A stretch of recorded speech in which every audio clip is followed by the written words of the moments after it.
अग्रज प्रतिम रवींद्रनाथ पाणिग्राही महोदय, अग्रज डाक्तर अमरेन्द्रनाथ महापात्र, संपादक सारस्वत शिशु मंदिर सुधीवृंद।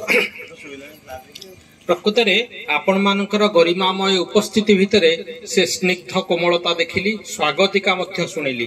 कहीं जो संपानटी एबे ये संपान चयन रे मु देखे संवाद साहित्य घर सामूहिक भावे और रवींद्रनाथ पाणिग्राही व्यक्तिगत भावे खूब सुंदर सुंदर संपान गुडर शीर्ष शिरोनामा रखती।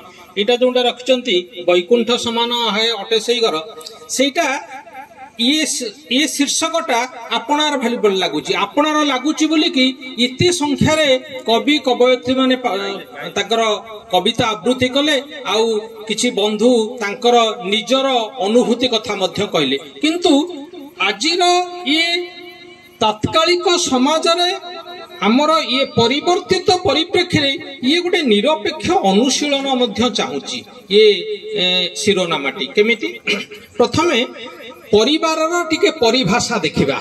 परिवार कहले कौन ये हुची समाजर गोटे प्राथमिक गोष्ठी। यार गोटे परिवार कौन कौन सबू मौलिक प्रतिपाद्य बिंदु ना तार गोटे वंश परिचय थिबो, तार गोटे अर्थनीतिक भित्तिभूमि थिबो, तार गोटे विवाह जनित संपर्क थिबो, आउ गोटे बड़ कथा होची आवेगरे समस्ते बंधा हेतिबे। ये होची परिवार। ये परिवार कथा जब आसूची मु मने पकाउची जते मोर पितामह प्रपितामहकर कैशोर अवस्था सेते बेलर समाज केमिति हेतिबो।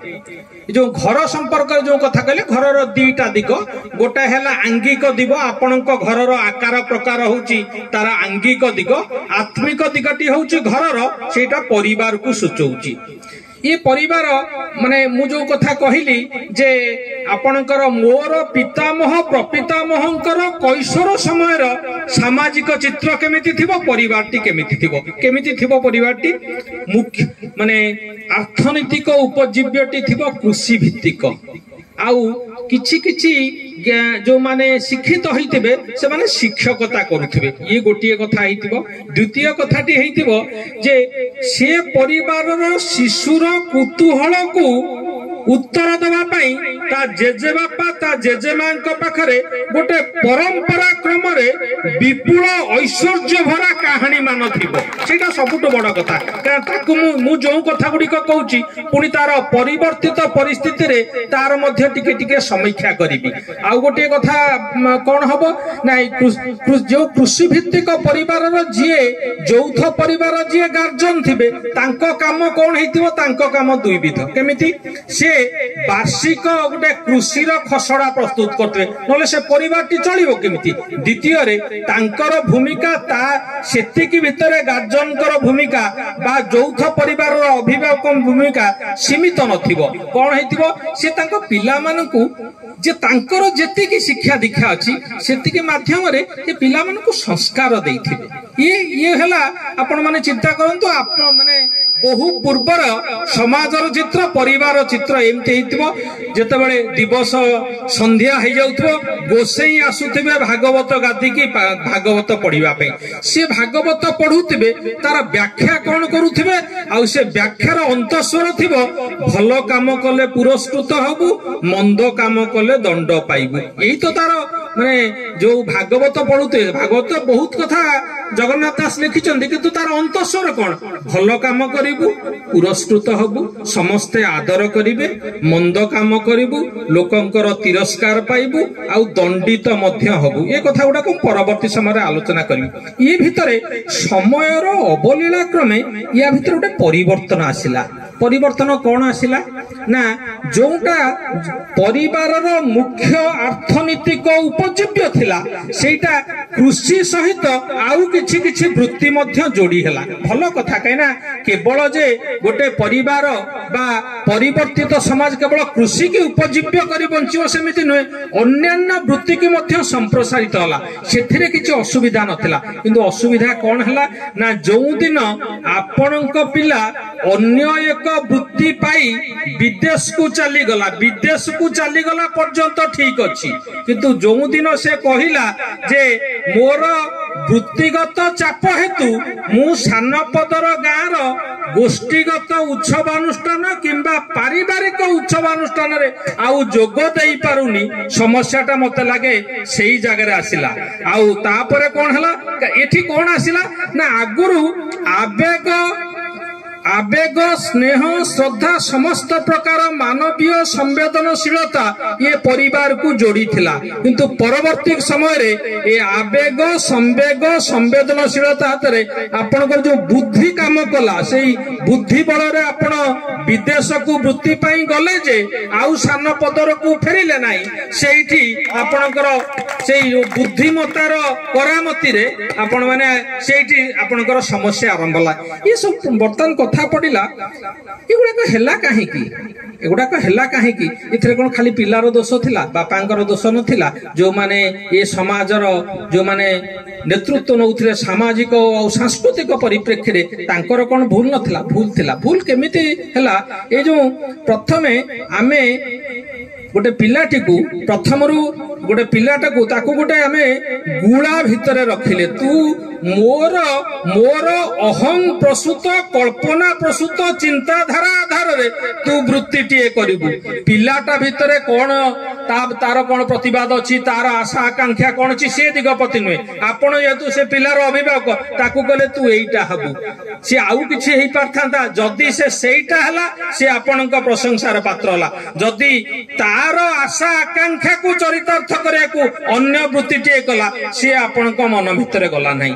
ଏକ ଦ୍ୱିତୀୟ କଥା ହେଲା, ଏ ଯୋଉ ଜୀବିକା ଶୈଳୀର ଆଟୋପରେ ଜୀବନକୁ ଆପଣ ଏତେ ମାଡି ବସିଲେ ଯେ କେବଳ ବିଦ୍ୟାଗତ ଶିକ୍ଷା ସହିତ ଆଉ ଯୋଉ ସଂସ୍କାର ଦିଗଟିକୁ ଆପଣ ଆଉ ଦେଖିଲେ ନାହିଁ। ଯୋଉମାନେ ସମାଜରେ ଉଚ୍ଚ ସ୍ଥାନରେ ଅଛନ୍ତି, ଯୋଉମାନେ ପରିବାରର ପରିଚାଳନା ଦାୟିତ୍ୱରେ ଅଛନ୍ତି, ସେମାନେ ଏ ଯୋଉ ବିଦ୍ୟାଗତ ଯୋଉ ପୋଥିଗତ ବିଦ୍ୟା ଉପରେ ଯେତେ ଗୁରୁତ୍ୱ ଦେଲେ, ସେ ସଂସ୍କାର ଉପରେ ଗୁରୁତ୍ୱ ଦେଲେ ନାହିଁ। ଏ ବାବଦରେ ଗୋଟିଏ ଦିଟା କଥା ମାତ୍ର କହିବି। ଆପଣ ମାନେ ଜାଣନ୍ତି, ରାଞ୍ଚିରେ ଗୋଟେ ମାନସିକ ଚିକିତ୍ସାଳୟ ଅଛି। ସେ ମାନସିକ ଚିକିତ୍ସାଳୟରେ ହଠାତ୍ ଏମିତି ତ ମୋ ବଡ ଭାଇ ଅଛନ୍ତି ଡାକ୍ତର ଅମରେନ୍ଦ୍ର ମହାପାତ୍ର, ବୃତ୍ତିକୁ ଜମା ଆକ୍ଷେପ କରୁନାହିଁ, ଇଏ ବାସ୍ତବ କଥା ଥିଲା। କାଙ୍କେରେ ସେ ଯୋଉ ମାନସିକ ଚିକିତ୍ସାଳୟଟି ଅଛି, ସେ ହଠାତ୍ କିନି ଡାକ୍ତର ମାନଙ୍କର ଧର୍ମଘଟ ହେଲା। ତେଣୁ ଡାକ୍ତର ମାନଙ୍କର ଧର୍ମଘଟ ମାନେ ସେଠି ସେ ମାନସିକ ଚିକିତ୍ସାଳୟରୁ ସମସ୍ତେ ପଳେଇଲେ, ତାଙ୍କର ବୃତ୍ତି ତାଙ୍କର ଡ୍ୟୁଟି ବନ୍ଦ କରିକି। ଏଇ ଯୋଉ ମାନସିକ ବିକାରଗ୍ରସ୍ତ ହତଭାଗ୍ୟ ମଣିଷ ମାନେ ଥିଲେ, ସେମାନେ ସମସ୍ତେ ଏ ରାସ୍ତାକୁ ପଳେଇ ଆସିଲେ, ଦୁର୍ଘଟଣାର ଶିକାର ହେଇଗଲେ। ମତେ କହିଲେ, ଯୋଉ ଡାକ୍ତର ମାନେ ସେଦିନ କୋଉ ଗୋଟେ ମିଥ୍ୟା ପ୍ରବଞ୍ଚନାମୟ ଆଦର୍ଶବାଦକୁ ବିଶ୍ୱାସ ରଖି ଆପଣ ନିଜର କର୍ତ୍ତବ୍ୟ ବୋଧରେ କଲେ ନାହିଁ, ନିଜର କର୍ତ୍ତବ୍ୟ ପ୍ରତି ଆପଣଙ୍କର ବିଶ୍ୱସନୀୟତା ରହିଲାନି, ପ୍ରତିବଦ୍ଧତା ରହିଲାନି, ଇଏ କୋଉ ପ୍ରକାରର ଆଦର୍ଶ? ସେ ପିଲାଟି ତ ଭଲ ଶିକ୍ଷିତ ପିଲାଟିଏ ହେଇଥିବ, କୋଉ ବାପାଙ୍କର ପୁଅଟିଏ ହେଇଥିବ, ଭଉଣୀର ଭାଇଟିଏ ହେଇଥିବ, ଗୋଟେ ସ୍ତ୍ରୀର ସ୍ୱାମୀଟିଏ ହେଇଥିବ। ଇଏ ପ୍ରକାର ଜିନିଷ କାହିଁକି ହେଲା ନା ସିଏ ଡାକ୍ତରଙ୍କର ପରିଚୟ କେବଳ ସିଏ ପାଇଥିବା ଶିକ୍ଷା ଭିତରେ ସୀମିତ ହେଲା। ଏ ଯୋଉ ବୃତ୍ତିର ପରିଧି, ସୀମିତ ପରିଧି ବାହାରେ ତାଙ୍କର ଆଉ ଗୋଟେ ଯୋଉ ପରିଚୟ ଅଛି, ସେ ପରିଚୟର ଶିଖାଇବାର ଦାୟିତ୍ୱ ଏ ପରିବାର ନେଇଥାନ୍ତା, ସେ ନେଲା ନାହିଁ। ଆଉ ମଧ୍ୟ ଯୋଉ ରେଳ ରୋକ ହଉଛି, ରାସ୍ତା ରୋକ ହଉଛି, ସେ କୋଉ ଆଦର୍ଶବାଦ ଉପରେ ହଉଛି? ଗୋଟେ ଘଟଣା ହଉଛି, ମାନେ ରେଳ ରୋକ ହଉଛି, ସେଇ ସମୟରେ ଜଣେ ଆସନ୍ନ ପ୍ରସବା ମହିଳାଙ୍କୁ ନେଇଯାଉଛନ୍ତି। ସେ ଯୋଉ ପିଲାଟିଏ, ଯୋଉମାନେ ତାଙ୍କର ଅନୁଗତ ମାନେ କହୁଛନ୍ତି, ଏଇଟାକୁ ଛାଡିଦବା, ଆସନ୍ନ ପ୍ରସବା ଆଉ ରେଳ ରୋକ କଣ? କିନ୍ତୁ ତାଙ୍କର ଉଦ୍ଗାତା କଣ କହୁଛନ୍ତି ନା ଆମେ ପକ୍ଷପାତିତା କରିପାରିବୁ ନାହିଁ। ଇଏ କୋଉ ଆଦର୍ଶବାଦର କଥା? ଏ ପିଲା କଣ ଶିଖି, ତାର ପାରିବାରିକ ପୃଷ୍ଠଭୂମି, ତାର ପାରିବାରିକ ସଂସ୍କାରର ପରିଭାଷା କଣ ଥିଲା ଯେ ସେଠି ପକ୍ଷପାତିତା କରିପାରିବ ନାହିଁ? ଆସନ୍ନ ପ୍ରସବା ମହିଳାକୁ ସେ ଛାଡିବ ନାହିଁ, ତାର ସେଇ ହଉଛି ତାର ଆଦର୍ଶବାଦ ପ୍ରତି ତାର ପ୍ରତିଶ୍ରୁତିବଦ୍ଧତା, ଏଇ ହଉଛି ସଂସ୍କାରର କଥା। ତେବେ ଏ ସବୁ କଥା ଗୁଡିକ ଆଲୋଚନା କଲା ପରେ ଏମିତି ଏ ମଣିଷ ଭିତରେ ଯେତେବେଳେ ଏ କଥା ଗୁଡାକ କହୁଛି, ମୁଁ ସମାଜର ଭଲ ଦିଗ ଯେ ବିସ୍ମୃତ ହେଇଯାଇଛି ବା ସବୁବେଳେ ଖାଲି ଗୋଟେ ତମସାଚ୍ଛନ୍ନ ପୃଥିବୀ, ସେମିତି କଥା ନୁହେଁ। ଏମିତି ସଙ୍କଟ ନାହିଁ ଯୋଉ ସଙ୍କଟର ସମାଧାନ ଏ ମଣିଷର ଚେତନା ଭିତରେ ନିହିତ ନାହିଁ।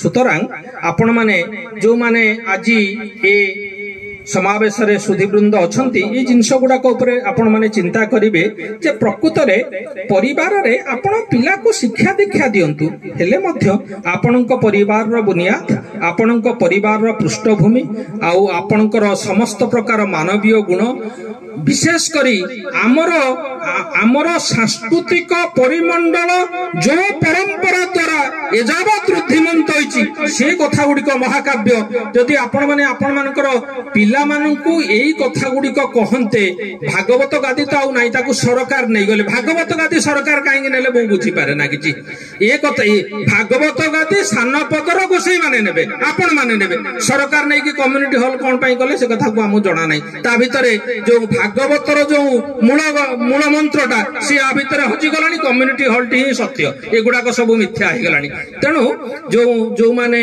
समाज रे जो माने परिवार रो परिचालक अछंती अभिभावक अछंती से माने पिला मानकु मातृभाषा रे कथा होंतु मातृभाषा रे कथा ले बाप पुओ स्वामी स्त्री मध्य रे जो संगलापटा हबो सेटा विवेचना पूर्ण संगलाप हबो अर्थान्वित संगलाप हबो तेणु मातृभाषा उपरे गुरुत्व दियंतु संस्कार उपरे गुरुत्व दियंतु आउ जो संकट विषय रे आमे एबे समस्त प्राय उद्विग्न यौथ परिवार रो विघटन घटुची प्रकृत रे समय आसीबो जे यौथ परिवार पुणी थरे एकाठी हबार जो मंत्र अच्छी से समस्त दीक्षित हेबे सुतरां आमर ए सान पदर समावेश रे सुधी समावेश रे जो मौलिक प्रश्न गुड़िक संपर्क रे ए आठी आलोचना कराला आशा रखिबी आपण माने ये दिगरे मनन करिवे चिंतन करिवे अनुशीलन करिवे याकू हठात करी एई जगह रु जाई बाहरी जाइथिबा लोकटी काली ता पुओ को डाकी कहबे एइठी बस आमे गोटाए यौथ परिवार सेमिति नय आपण आपरे मनन करंतु चिंतन करंतु या परे अणुगोष्ठी हो पछे निज निज भितर कथावार्ता हो पछे ये विषय गुडा पर आलोचना करंतु नहेले ए जो आगामी दिन जो विकसित समाज रो कथा कह जाउची से विकसित समाज रो स्वप्न सुदूर पराहत हबो जे पर्यंत आमे हमर जो बुनियाद रही सेटा होची आध्यात्मिक बुनियाद आउ हमर प्रकृत रे परिचय होची हमर मातृभाषा आउ हम निज माटीर गंध होची हमर परिचय ये संपर्क रे